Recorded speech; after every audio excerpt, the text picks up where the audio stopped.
Hi everyone, welcome back. Thanks for joining us today. We've got a brand new story to share with you, so let's begin. My name is Stephen, and if there's one thing I've learned after 19 years of marriage, it's that not everything is as it seems. People admire marriages from the outside. They see the family pictures, the anniversary posts, the smiles at dinner parties, and they assume it's all built on love and trust. But what they don't realize is that some marriages, too many in fact, are built on secrets and lies. And the worst part? You don't even see it coming until it's too late. I never questioned my marriage, never doubted my wife, Betty, not even once. I worked hard, provided for my family, and believed in the vows we made to each other. But I was blind. If you're not careful, you might end up in a relationship just like mine. And I pray that when you finally uncover the truth, it doesn't break you the way it broke me. I married my wife, Betty, when I was 25, and she was 22. We were young, excited, and ready to start our life together. From the very beginning, we both agreed that we wanted kids early, and within the first 2 years of our marriage, we had 2 boys. It wasn't easy, but I was determined to provide for my family. I worked long hours, sometimes pulling double shifts, just to make sure they had everything they needed. In my mind, we were a team. She handled things at home, while I worked hard to build a good life for us. People admired our family. Friends, neighbors, and even strangers. I believed them. I had no reason not to. Looking back now, I see how blind I was. As the years went by, our boys grew up and went off to college. They hardly came home, even during the holidays. It was just me and Betty now. I didn't mind. This was our time to finally relax and enjoy each other's company. I had also made a big career shift. Instead of constantly working overtime or doing physically demanding jobs, I had transitioned into running my own business.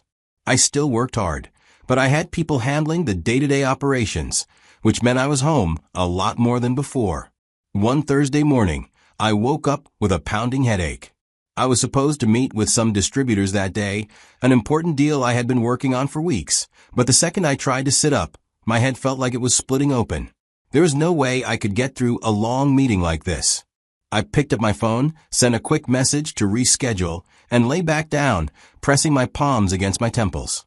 Betty, my wife, took one look at me and asked what was wrong. I told her about the headache, and without hesitation, she walked over to our medicine cabinet, grabbed a small bottle, and poured me a dose. "Here, take this," she said, handing me a glass of water. "You probably just need some rest." I swallowed the medication and sighed. Maybe she was right. I had been overworking myself lately, barely giving my body the rest it needed. As I sat up, Betty started gathering her things. "I'm heading out for my spa day with the girls," she said. "You sure you'll be okay?" I gave her a tired smile. "Yeah, I'll be fine. Go enjoy yourself." She leaned down, kissed my forehead, and walked toward the door. I watched as she grabbed her purse, adjusted her hair in the hallway mirror, and then disappeared out the front door. A few moments later, I heard the car engine start, and then she was gone. I sat there for a while, waiting for the medicine to kick in. After about 20 minutes, the pain dulled to a manageable throb, and I figured I might as well use this unexpected free time for something productive. There was one thing I had been avoiding for months: the garage. It had become a dumping ground for anything and everything we didn't have space for inside the house. Old furniture, boxes we never unpacked when we moved in, random junk that I kept telling myself I'd sort through one day. Well, today was that day. I grabbed a bottle of water, slipped on an old t-shirt, and made my way downstairs. The moment I opened the garage door, I was hit with the musty smell of dust and aged cardboard. This was going to be a long task, but at least it would keep me busy. Little did I know that within the next few hours, my entire world was about to come crashing down. I started with the bigger boxes first. Most of them were filled with things we had no use for anymore. One box was packed with old toys my boys used to play with when they were little. I set the box aside. Maybe I'd donate the toys to charity. Some kid out there could still find joy in them. Next, I pulled out a worn-out bag filled with books. There were all kinds: fairy tale collections, textbooks, novels Betty and I had probably bought years ago and forgotten about. I flipped through a few of them, reminiscing about when we used to read to the boys before bed. But then, at the bottom of the bag, something else caught my eye, a small leather-bound journal.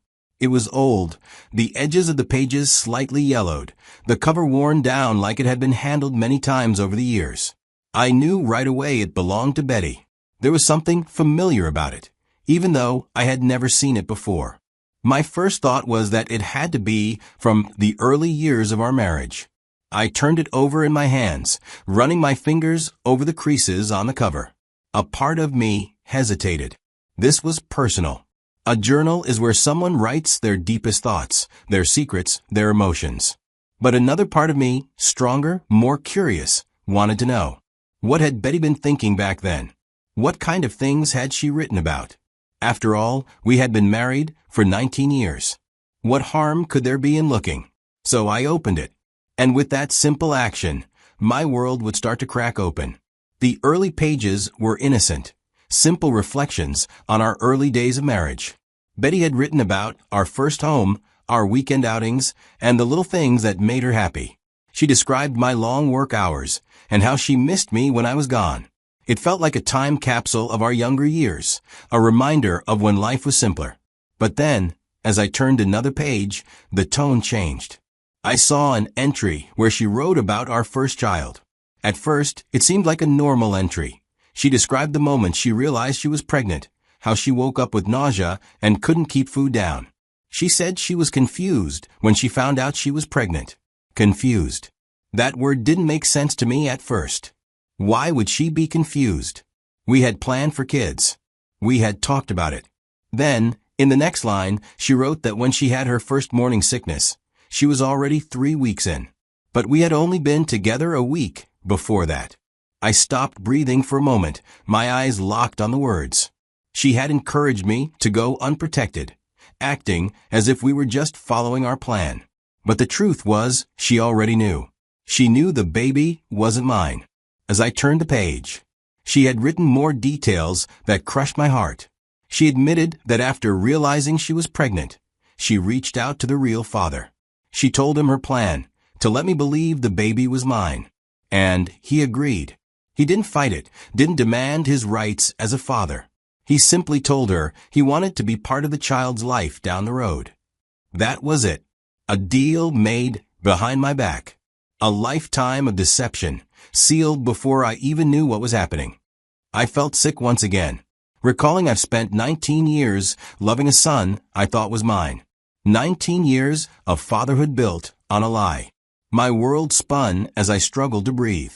I needed to know if this was a one-time thing. I flipped through the pages, searching for anything about our second child. And there it was. She had written about him too, but this time, her words were different. She admitted that he was mine. She had been careful this time, but that knowledge didn't comfort me. If anything, it made things worse. She had played God with my life, deciding what truths I was allowed to know. I couldn't take it anymore. The headache, which had started to fade earlier, came crashing back with full force. I couldn't focus. So, without another thought, I stumbled to the living room and dropped the journal onto the table. I sat down, staring at the ceiling, trying to process everything. My entire marriage had been built on a lie, and I had been too blind, too trusting, to ever see it. After a couple of hours of sitting in that living room, I heard the sound of Betty's car pulling into the driveway. I didn't know what I was feeling anymore. Anger, confusion, betrayal. Maybe all of them, mixed together. She came in, chatting about how the garage was a mess, how boxes were open all over the place. She didn't notice the journal at first, but the second her gaze landed on that book, I saw her face go pale. There was no denying it anymore. She knew. The secret was out. For a moment, it felt like everything in the room had paused, just the two of us staring at each other in silence. I didn't know how to make sense of what I was feeling inside. But she fainted right there in front of me, dropping like a rag doll onto the floor. I jumped up and poured cold water on her face, desperate to bring her back to reality. She stirred after a few seconds, blinking and groaning as her eyes fluttered open.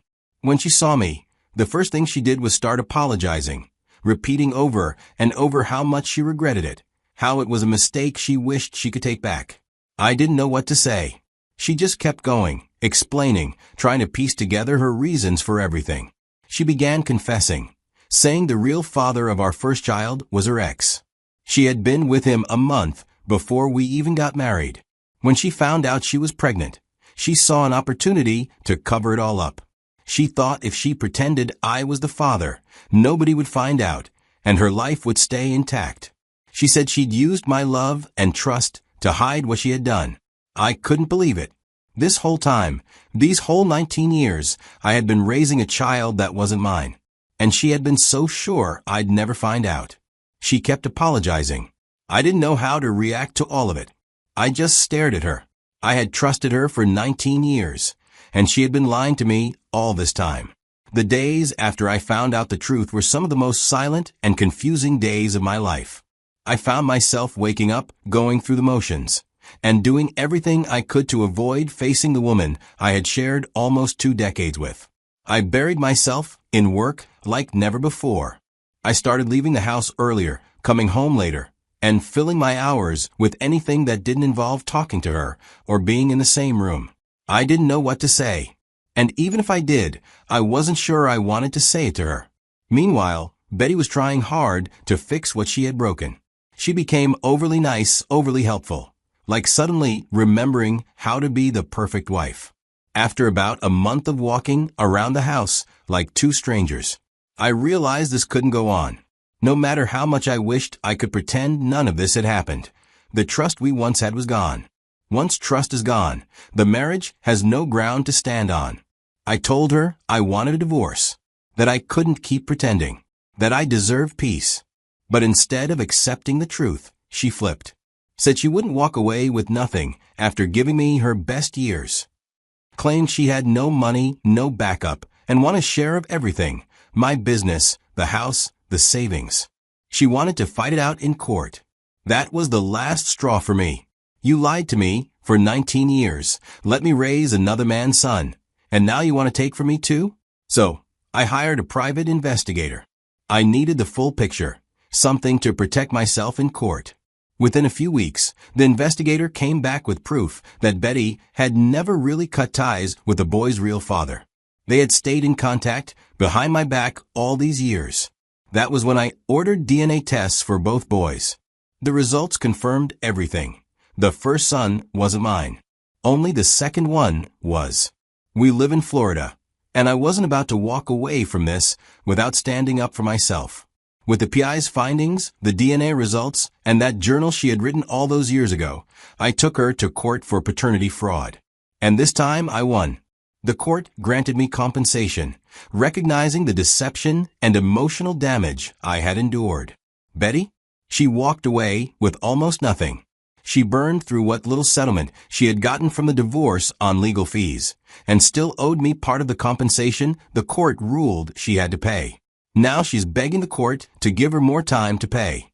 All I ever did was love her, work hard for our family, and trust her. She took all of that for granted. You see, even after finding out he wasn't my biological child, I couldn't just switch off 19 years of love and memories. In every way that matters, I was his father. And to him, I was dad. Not a man who just happened to live in the same house, but someone he looked up to and trusted. So when he found out the truth about Betty's betrayal, it didn't just break me, it broke him too. He was devastated. Not because of the DNA test, but because his entire foundation of family was shaken.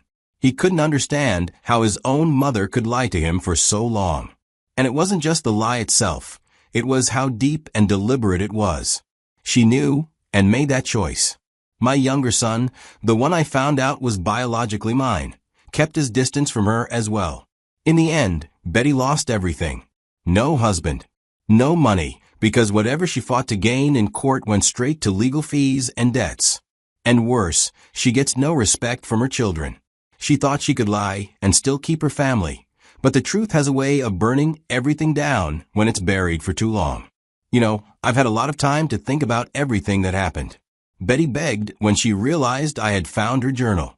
She cried like a child and painted herself as a confused young woman who didn't know what she was doing back then. I had every intention of ending things quietly. I didn't want to drag her through the mud. I didn't want the neighbors, or even our boys, to see her differently. I just wanted out with as little damage as possible. After all, we had almost 2 decades together. Even if it was all a lie, it still counted for something in my heart. But then, she flipped. The moment she realized that I was serious about leaving, her desperation turned into something else. Selfishness. Greed. She stopped apologizing and started demanding. Suddenly, she wanted more than half of everything. She refused to settle out of court. She acted like she was the one being wronged. That part hurt more than I can explain. She wasn't sorry. She was only sorry she got caught. She gambled everything, thinking she could squeeze more out of me. But that greed cost her everything. She lost the marriage, lost her respect, and lost the boys. She was drowning in legal debt and having to pay me compensation for all those years of deception. All of this could have ended quietly, with a bit of dignity left. But she chose the road of selfishness. And that road left her with nothing. Now I want to share things I've learned from this whole experience. Things I wish someone had told me when I was 25. First, be careful whom you marry. It sounds simple, but it's not. Don't marry based on charm or how happy they make you feel when things are good. Pay attention to their values. Watch how they handle truth, responsibility, and pressure. Because if they fail in those areas, one day, you'll be the one paying for it. Second, lies can live long, but the truth eventually catches up. For 19 years, I lived a lie. But the truth came out in a journal from a box in the garage. Truth always finds its way. So if you're hiding something, don't fool yourself. It will come to light. And if you sense something is off in your relationship, don't ignore your instincts forever. Third, love does not erase betrayal. I loved Betty. I gave her everything. My trust, my loyalty, my youth. But when I read that journal, all that love couldn't erase the betrayal. Love is powerful, yes, but it doesn't fix wounds that come from deception. Don't let love blind you to the pain that you have every right to walk away from. Lastly, forgiveness does not mean staying. A lot of people mix those two up. I forgave Betty, not for her sake, but for mine. I didn't want to carry that bitterness in my chest. But that didn't mean I had to stay with her. Sometimes, walking away is the real healing. Staying might only reopen the wound every single day. So that's my story, my reality. I hope you never go through what I did, but if you ever find yourself in a similar situation, remember what I said. Be careful, be honest, and above all, value your peace more than your pride. Now, what would you have done if you were in my situation? Seriously, I want to know. Would you have stayed and tried to fix it? Or walked away like I did? I want to thank you for sticking with me through this story. I felt someone out there needed to hear it. If you've gone through something like this, or you're just trying to be careful in your own relationship, maybe this helped you somehow. Maybe it gave you a warning, or maybe it made you feel less alone. If this story hit home, please go ahead and like this video. And don't keep it to yourself. Share it with someone who might need to hear it. You never know who's dealing with something similar behind closed doors. Thanks again for watching, and I'll see you next time.